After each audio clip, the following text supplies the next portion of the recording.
जय हिंद दोस्तों, आपका हार्दिक स्वागत है आपका अपने चैनल दयालपुर में। आपके लिए लेकर आए हैं दोस्तों करंट अफेयर के कुछ मोस्ट इंपोर्टेंट क्वेश्चन। और दोस्तों हमारे चैनल पर पहली बार आए हों तो दोस्तों चैनल को सब्सक्राइब कर लें, बेल आइकन प्रेस कर लें ताकि आने वाली क्लास का नोटिफिकेशन मिले आपको सबसे पहले। और दोस्तों क्लास अच्छी लगे तो अपने दोस्तों में जरूर शेयर करें। और इससे पहले की क्लास आपने ना देखी हो तो हमारी प्लेलिस्ट से जाकर इससे पहले की क्लास देख सकते हैं। और दोस्तों हमारे चैनल पर सुबह 6 बजे आपको करंट अफेयर के टॉप 15 क्वेश्चन मिल जाया करेंगे। तो दोस्तों हमारे चैनल पर बने रहें। और दोस्तों हमारे चैनल पर शाम 5:30 बजे आपको हिंदी की टॉप 15 क्वेश्चन के साथ क्लास मिल जाया करेगी। और दोस्तों सुबह 9 बजे हमारे चैनल पर स्टैटिक जीके के टॉप 50 क्वेश्चन आपको मिल जाया करेंगे। तो दोस्तों हमारे चैनल पर बने रहें। चलते हैं दोस्तों आज की क्लास के पहले प्रश्न की तरफ। जैसे कि आज की क्लास का पहला प्रश्न है, यूनेस्को द्वारा कितने प्रतिष्ठित भारतीय विरासत वस्त्र जारी किए हैं?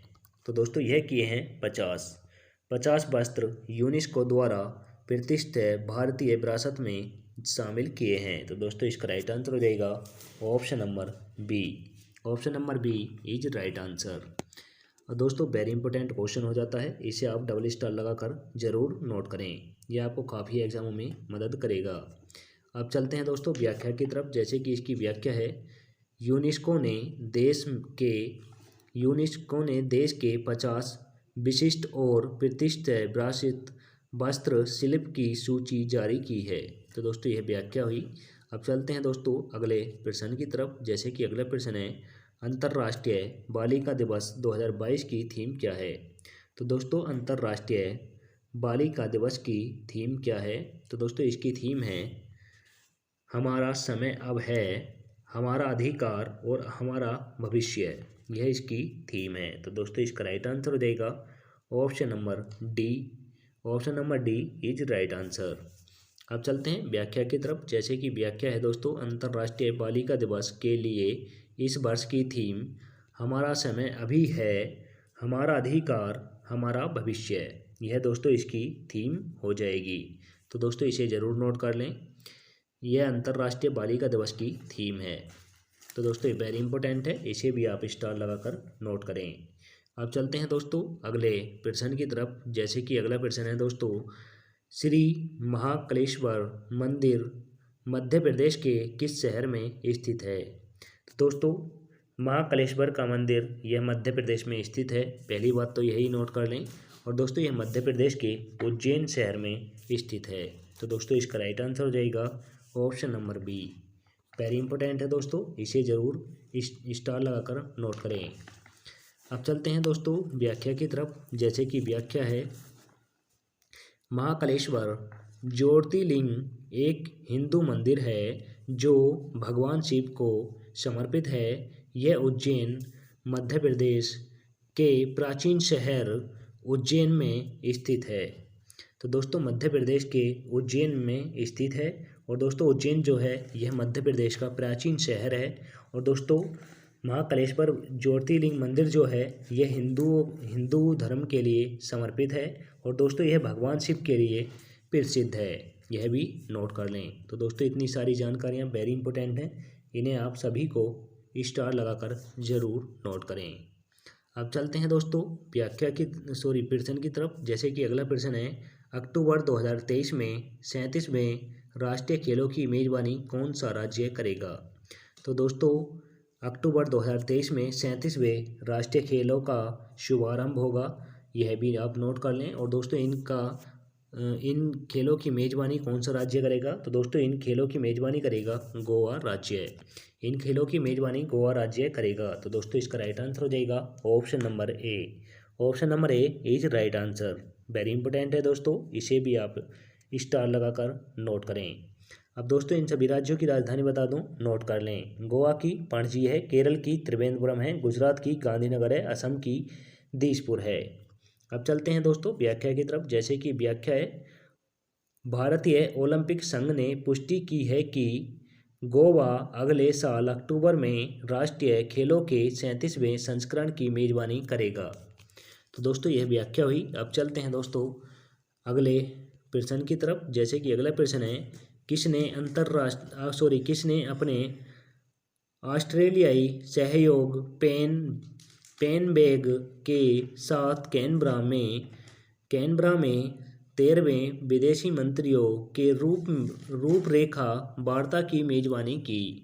तो दोस्तों यह की है डॉक्टर एस जयशंकर ने, विदेश मंत्री डॉक्टर एस जयशंकर ने की है। तो दोस्तों इसका राइट आंसर हो जाएगा ऑप्शन नंबर बी। चलते हैं दोस्तों व्याख्या की तरफ। जैसे कि व्याख्या है, विदेश मंत्री डॉक्टर एस जयशंकर ने कैनबरा में अपनी ऑस्ट्रेलियाई सक्षम पेन बेग के साथ 13वीं विदेशी मंत्रियों की रूपरेखा वार्ता की।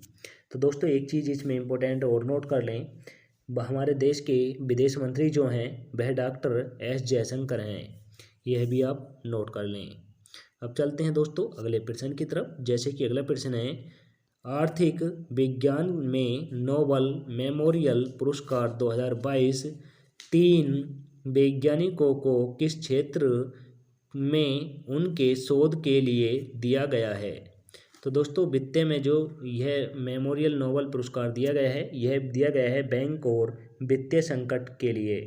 बैंक और वित्तीय संकट के लिए 3 वैज्ञानिकों को दिया गया है। तो दोस्तों इसका राइट आंसर हो जाएगा option number B. Option number B is right answer.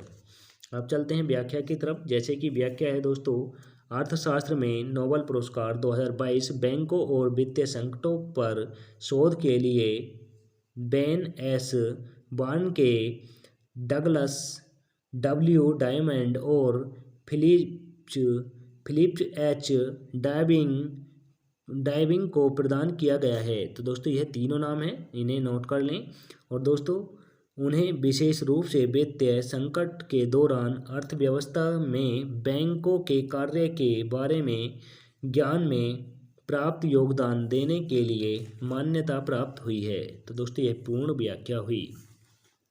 अब चलते हैं दोस्तों इसी के साथ अगले प्रश्न की तरफ। जैसे कि अगला प्रश्न है, 2022 में पुरुष वर्ग में hockey player of the month किसे चुना गया है। तो दोस्तों हॉकी का प्लेयर ऑफ द ईयर किसे चुना गया है। तो दोस्तों यह चुना गया है हरमनप्रीत सिंह को। हरमनप्रीत सिंह यह भारत के रहने वाले हैं और भारत की हॉकी टीम के कैप्टन हैं, यह भी आप नोट कर लें। अब चलते हैं दोस्तों व्याख्या की तरफ। जैसे कि इसकी व्याख्या है, भारत के हरमनप्रीत और नीदरलैंड के फेलिस एल्बर्स को क्रमशः पुरुष और महिला प्रतियोगिता में 2021-22 सीजन के लिए FIH player of the year नामित किया गया है। तो दोस्तों जो पुरुष वर्ग में हैं उन्हें हरमनप्रीत हैं और दोस्तों महिला वर्ग में हैं फेलिस एल्बर्सर हैं। तो दोस्तों इन दोनों को नोट जरूर कर लें। अब चलते हैं दोस्तों अगले प्रश्न की तरफ। जैसे कि अगला प्रश्न है, वैकल्पिक चिकित्सा के लिए शीर्ष संयुक्त और अमरीरात पुरस्कार जीतने वाले प्रमुख शिक्षाविद का नाम क्या है। तो दोस्तों यह किस नाम के हैं, यह कौन है। तो दोस्तों यह हैं बजाहत हुसैन है। तो दोस्तों ये बजाहत हुसैन है। तो दोस्तों इसका राइट आंसर हो जाएगा ऑप्शन नंबर ए। अब चलते हैं व्याख्या की तरफ। जैसे कि व्याख्या है दोस्तों, अलीगढ़ मुस्लिम यूनिवर्सिटी के एक प्रमुख अकादमी प्रोफेसर बजाहत हुसैन ने पारंपरिक, पूरक और वैकल्पिक चिकित्सा के लिए एक अंतर्राष्ट्रीय पुरस्कार जीता है। तो दोस्तों यह व्याख्या हुई। अब चलते हैं अगले प्रश्न की तरफ। जैसे कि दोस्तों अगला प्रश्न है, फीफा अंडर-17 महिला विश्व कप 2022 में भारत अपना उद्घाटन मैच किस देश के खिलाफ खेलेगा। तो दोस्तों यह खेलेगा भारत के खिलाफ खेलेगा। तो दोस्तों इसका राइट आंसर हो जाएगा option number C. Option number C is right answer.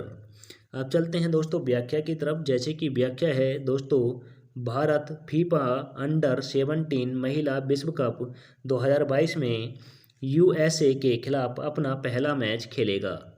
तो दोस्तों यह व्याख्या हुई। अब चलते हैं दोस्तों अगले प्रश्न की तरफ। जैसे कि अगला प्रश्न है, अंतर्राष्ट्रीय बालिका दिवस 2022 कब मनाया जाता है। तो दोस्तों अंतर्राष्ट्रीय बालिका दिवस 2022 कब मनाया गया है। तो दोस्तों यह मनाया गया है, इसका राइट आंसर हो जाएगा दोस्तों ऑप्शन नंबर डी, 11 अक्टूबर को। अंतर्राष्ट्रीय बालिका दिवस हर साल 11 अक्टूबर को मनाया जाता है। तो दोस्तों इसका राइट आंसर हो जाएगा option number D. Option number D is right answer. अब चलते हैं दोस्तों व्याख्या की तरफ। जैसे कि व्याख्या है दोस्तों, लड़कियों को सम्मान अवसर प्रदान करने के महत्व के बारे में जागरूकता बढ़ाने के लिए हर साल 11 अक्टूबर को अंतर्राष्ट्रीय बालिका दिवस के रूप में मनाया जाता है। तो दोस्तों यह व्याख्या हुई। अब चलते हैं दोस्तों अगले प्रश्न की तरफ। जैसे कि अगला प्रश्न है, दूसरी संयुक्त राष्ट्रीय विश्व भूमि स्थानिक सूचना कांग्रेस भारत के किस शहर में हो रही है? तो दोस्तों यह हो रही है हैदराबाद में। यह हैदराबाद में हो रही है। तो दोस्तों इसका राइट आंसर हो जाएगा option number A. Option number A is right answer. अब चलते हैं दोस्तों व्याख्या की तरफ। जैसे कि व्याख्या है, दूसरी संयुक्त राष्ट्रीय विश्व भू स्थानिक सूचना कांग्रेस जो संयुक्त राष्ट्रीय और विज्ञान और प्रौद्योगिकी और अंतरिक्ष विभागों द्वारा आयोजित की जाती है, हैदराबाद में हो रही है। तो दोस्तों यह सभी जानकारी जरूर नोट कर लें, इम्पोर्टेंट है, स्टार लगाकर नोट करें। अब चलते हैं अगले प्रश्न की तरफ। जैसे कि अगला प्रश्न है, इसरो के द्वारा दोस्तों चंद्रयान 2 लॉन्च किया गया था 2019 में। इसके द्वारा स्पेक्ट्रोमीटर द्वारा पहली बार चंद्रमा पर किस पदार्थ की प्रचुरता का मानचित्रण किया गया है? तो दोस्तों यह किया गया है सोडियम की प्रचुरता का चित्र लिया गया है। दोस्तों यह लिया गया है चंद्रयान 2 के स्पेक्ट्रोमीटर द्वारा। तो दोस्तों इसका राइट आंसर हो जाएगा option number A. Very important है दोस्तों, स्टार लगाकर नोट करें। अब चलते हैं दोस्तों व्याख्या की तरफ। जैसे कि व्याख्या है दोस्तों, शोधकर्ताओं ने बताया है कि भारत के चंद्रयान 2 ने अपने बड़े क्षेत्र के एक्सरे स्पेक्ट्रोमीटर क्लास का उपयोग करके पहली बार चंद्रमा पर सोडियम की प्रचुरता का मानचित्र किया।